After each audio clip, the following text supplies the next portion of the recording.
There is still a very active investigation on Detroit's west side.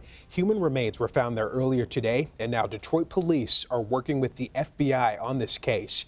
CBS News Detroit's Walter Murphy is live from the scene as the investigation continues. Walter, good evening. Any progress on figuring out who this is, and also how are these remains found? Well, Terrence, the homeowner actually hired a construction crew to get the house ready for new tenants. But when that crew got to work, they found those human remains. And right now, authorities aren't able to say whether or not that human remains belonged to a male or a female or an adult or a child.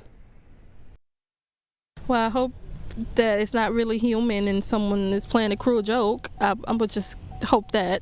Nadia Morris's hopes were crushed once she realized that it wasn't a cruel joke and that the home next door was now the site of an active crime investigation involving human remains. Those remains found by a construction crew hired by the home's owner to get the place ready for a new tenant to move in. It's very scary because you don't know if it's a child, adult, or somebody's over here doing things they're not supposed to. So. Morris, who's lived in this neighborhood for 15 years, says that this house in particular had sat empty for about a year after the previous family, which had 2 parents and 5 children, suddenly moved out. But nobody knew they left. They packed up in the middle of the night and just were gone the next day.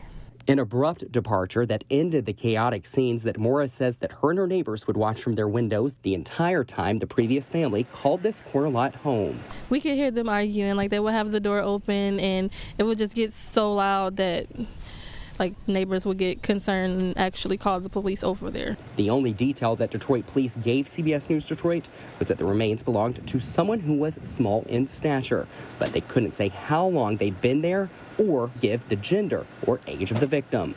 But they do say they're working diligently to remove every clue from this backyard that they can. We'll actually be making the exhumation by hand. I can in no way give you a length of time that this investigation will take, but extremely sad day, and we will exhaust our resources to hold the people accountable for them. Again, they say that they will be out there to get all of those remains out of that yard, but IDing that body could take several months. Terrence? Walter, thanks. We'll keep following it.